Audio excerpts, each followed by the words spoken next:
Welcome to the NYN Show. My guest today is Beatrice. I will let Beatrice introduce herself and then she can tell us all we need to know. I know that's a bit of TV, but I want her to tell us a bit more about it.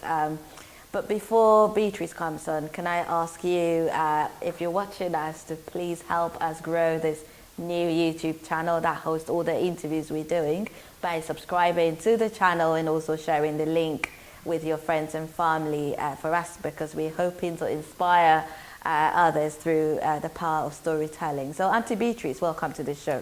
Thank you, Nana. What made you agree to talk to me on this show? I agreed to talk to you or come on your show because I felt you were one of the women that inspires me, and it's a platform whereby it gives us a woman a chance to actually express our views, to be able to communicate with other women. Yeah. And I actually do a youth program, which is called Young and Prolific, and I'm the host of that show. And it gives us, the parents, a chance to be able to listen and pay attention to our children and not assume that they don't have the intellect to live their lives. I see, that's really good, thank you. So let me ask you, do you have children? Do you have a husband? What's your family setting like? Okay, I have 2 boys and I'm separated, yes. So now, let me ask you a bit about your educational background. Did you go to school here? I know you're Beatrice Asante, aren't you? So that means you're Ghanaian. Yes, I am. I was born here. My parents took me to Ghana. They brought me back. I finished my secondary school. I went to, I did my college 2 years ago. I finished my master's in Anglo-Ruskin. And I worked with NHS for a long period of time, but now I'm a project manager. Okay. And I'm actually part of a food bank project for the COVID-19. Okay. Yes. That sounds interesting. So why did you leave your job with the NHS then? It was bureaucratic. It was more of them promoting your white counterparts and me as a black person being stuck. So I just decided I wanted to go back to uni and then be my own entrepreneur. But I still do admin work as part of the project management. And my project of Young and Prolific is part of it. And I've got a food bank, which I initially said is called Daisy Beats, that we do in Edmonton. Okay. Yes. So you left your job with the NHS and then somehow you transitioned into project management, but you said you did a course in project management before that, is that right? No, I actually had a project before I went to NHS. Okay. I used to do a project in Broadwater Farm called Just for Girls. Oh. And it was a project for girls. So when I went to NHS and they were doing the bureaucratic, okay, no, I'm not going to use any nasty words, but... The politics. The politics, thank you. I decided to go and then do my master's because my initial BA was in tourism. Okay. Okay. Yeah, and it was in tourism. So you did a master's in project management? Yes, I did. Okay. So how about this Young and Prolific show? Yes. What is the inspiration? The inspiration, I realized that when you're born here, you don't get a chance to be able to express your views as a child, because in our community, they've got this thing that they normally say that, oh, when you're young, what do you know? They don't listen to you. Parents are much more, I'm grown up, I've got more experience. And I think when I started talking to my nieces and my nephews, I realized they had a voice. And in the black community, especially the African community, our culture deters us from actually listening to our kids and giving them the platform. So that was my inspiration. To give young people a voice in our community, precisely, yes. I think what some parents struggle to understand, I mean, I have a son who is 13 and I watched him and his friend do a YouTube video and I learned more about Nathan by watching him and Junior's YouTube video than I do when I live at home with him. My question then is, what are some of the issues in your view that our young people face? I think it's more of a cultural barrier. And we expecting them to be children, and we forget that in the society in which they live now, they learn more from social media and their friends than they learn from us, the parents. Yeah. And unless we open our doors, actually listen to them, because they don't want us to preach to them. They actually want us to listen to them and hear them. And I think that's one aspect that us African parents, we don't do. Unfortunately, I'm not the typical African parent whereby I might disagree with your views, but I'll still listen to you. Okay, that sounds good. So what are some of the things your young people talk about when they come on the show? Okay, they talk about the culture, how they're treated at home. They talk about their parents, if there's a breakup, us not knowing that when we try to hide things from them, they want us to be open with them. They don't want us to be hiding things from them. They want us to be honest with them. They talk about the experiences when they go to school, what they experience with their teachers, what they experience with the police, what they experience. Some of them now have gone to uni. Their disappointments of them going to uni and coming back and not finding jobs. You see, there are loads of things that they're going through, the emotional state of when sometimes they are with their friends, like relationships. Those are the things that they're going through now. Because on my show, I get kids from the age of 16 to 25. And those are the challenges that they're having as black children in the community. So kids from age 16 to 25, does it then mean that if you're under 16 or over 25 that you're not qualified to come? Oh, you are. Okay. You are qualified to come in. But I initially started that age group because when you're hitting 30, I think I feel that you're supposed to have accomplished something. I'm not saying that all the kids have, but most of the kids that are 16 are trying to find what they want to do in uni. The ones that are over 18 are ones that they've come out of uni and they are actually looking for work. And some of the challenges that they're facing, especially if you're an African child. And one thing I realized was they noticed that if you've got an African name, it's difficult for you to get a job, you see. And they never paid attention to it till when they actually grew up, because they didn't feel that it was a challenge. But now those are the things that they're facing. Okay. So if somebody is in their 50s and they feel they want to come on your show, what will happen? Okay. You direct them to mine? Yes, I'll definitely direct them to your show. Because yours is for the young. Mine is for the young. Mine is for the... You see, I want to give them a voice because, you see, what we forget is when we were younger, our parents did not talk to us. Yeah. So some of the challenges that we're facing in our relationships now are predicated on what our parents did to us. Do you understand? Yeah. Because they never talked to you about birth control. Even when you had your period, they never spoke to you. If you were going out with a boy, they never groomed you as a woman to be a wife. And the men never talked to the boys how to be husbands and fathers and stuff. So I truly do believe that my show is for the kids to actually find their footing in life. Yes. How do you go about in getting young people for your show? So if somebody is watching you, for instance, and they feel like they want to talk about stuff, what would they have to do? They don't have to do anything. What I do is I normally phone them, I ask them what their interests are, what they feel will make them comfortable to talk about. It's more about their voice. It's not about me actually telling them what to say. Because I always say that when you restrict somebody, you don't get the best out of them. You actually get a version of the truth. And I think because our culture and our community is hypocritical. So it's very difficult if you're doing a show and you put restrictions. The only thing is I don't want any profanity on my show. Just be honest, you see, and I don't want you to say things that make you uncomfortable. Okay. Yeah. So now that we've got the serious stuff out of the way, we talked about the show, and please, if you're watching us, find out about Beatrice's show. By the way, where is the show hosted, and which days do you do it on, and how long is it for?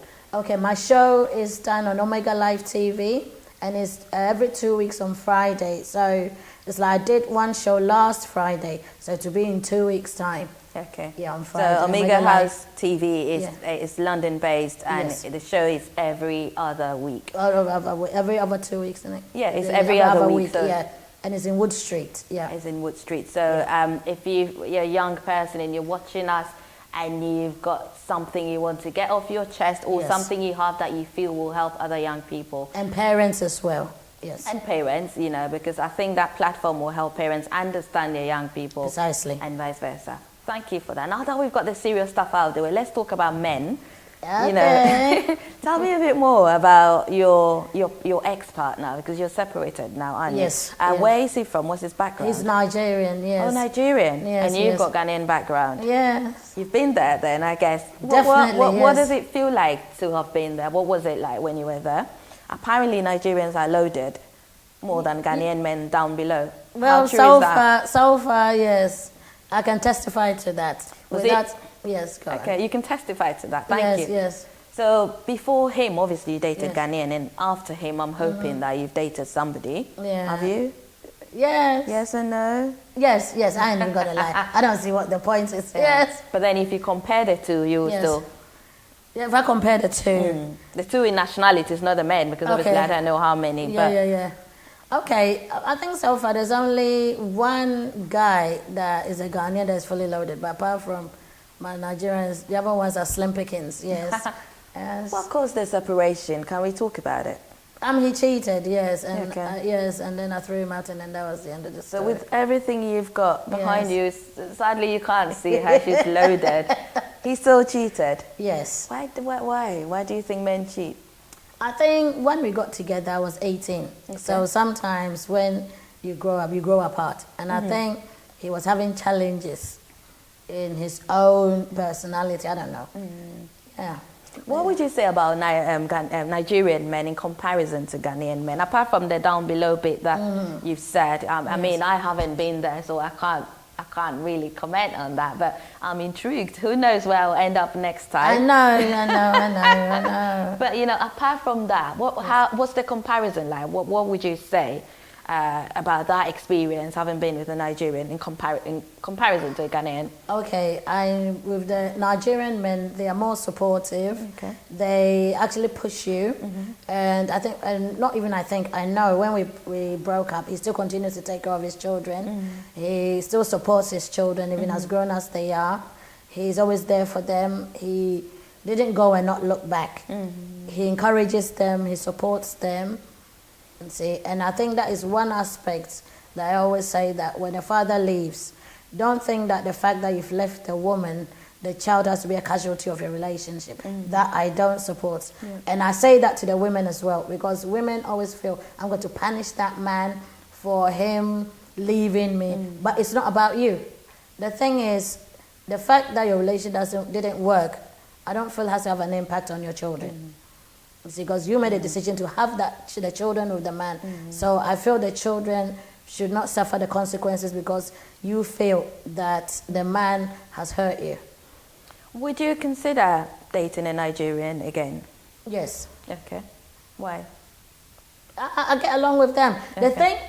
The thing with me is, I think I'm one of those African women that I get chased by different, because I get Congolese, I get Nigerian, I get all sorts. So I think some people struggle to know whether you're Ghanaian or not, because somebody asked me, you know, your guest, is she Ghanaian? And I'm like, yeah, I just say Etisain to Beatrice, and Etisain Beatrice. And what penalty maker? no, me kakra. Kakra. Yes. Yeah, so I guess you probably don't look like a typical Ghanaian, and so maybe, I don't know, but yeah, I think, you know, I don't know what else to say. I don't know what else to say. Yeah, so you will consider dating a Ghanaian. So if you were presented with, a Nigerian, if you were presented with a Ghanaian and a Nigerian, who would you go for? It depends on who the Ghanaian person is, because I know What would that you be everybody... looking, what should they be like? What should they have? They should be compassionate. They should be able to communicate. Somebody that will make me laugh. You see, I want somebody that's light-hearted, somebody that's hardworking. I want a man that will tell you the truth because I'm very, very obstinate. So I want somebody that would be able to tell me when I'm going wrong and still not feel as if it's criticism, even though sometimes it might be. Ghanaian men sometimes, some of them feel threatened when a woman is sort of like doing well for herself, and I feel that shouldn't be something that hinders a relationship, but it does. Some Ghanaian men are competitive, and I know there are certain men that will argue with me that, oh, it's not true, but it is. Ghanaian men, one of the things that I find out is if you're a woman and you are very supportive and understanding, they take liberty. But there are some too that aren't. So it depends on the person truly. Because I think in humans, it's not one size fits all. Because you can get every trait in every man. So long as you find what you're looking for and then you can tailor it. So if you met a man who can take care of you and everything, but they're not good in bed, that would be a problem. Really? Yeah, yes, Why? yes. Yeah, because at the end of the day, being able to, I wouldn't see why I would be in a relationship when the person isn't good in bed. Reason being, I don't want to cheat. And why would I be in a relationship whereby I have to be doing top-ups? Where top-ups mean having a bit on the side. No. Meaning that you have to finish the job by yourself. Anyway. Not side pieces, though. Of course, yeah. But no, thank you. It's interesting. I mean, I admire you a lot because obviously you're a single mum. I think you've been for a while. Yes, You've raised your kids, even though you've talked about their dad, that he's still in their life and supportive. Yes. You do a lot. I know you do a bit of politics as well. Can you just tell me a bit about your political interest, please? Okay. I'm the North London chairperson. I support NDC, and I can hear the MPP people screaming to the hills. Hey, that's life. Okay. Yes. That's good. What made you think about politics as a woman? Okay. I think one of the things that really drew my attention to politics or made me sort of like look in that direction was every time people keep saying, oh, there isn't a lot of women in politics, politicians are corrupt. And my view was, if we've got corrupt people in politics and we've got good people, if you don't go there to make an impact, you can't sit on the sidelines and complain. Yeah. You see, and I know sometimes people say, oh, you can't make a dent, but I always make the reference, like with racism. I know there are people that will say there were people that died for racism, there are people that died for change, or people that continue to change. If I'm able to make a little impact, that is more than me sitting there and always complaining. That's good, and I agree with you, so thank you for sharing that with us.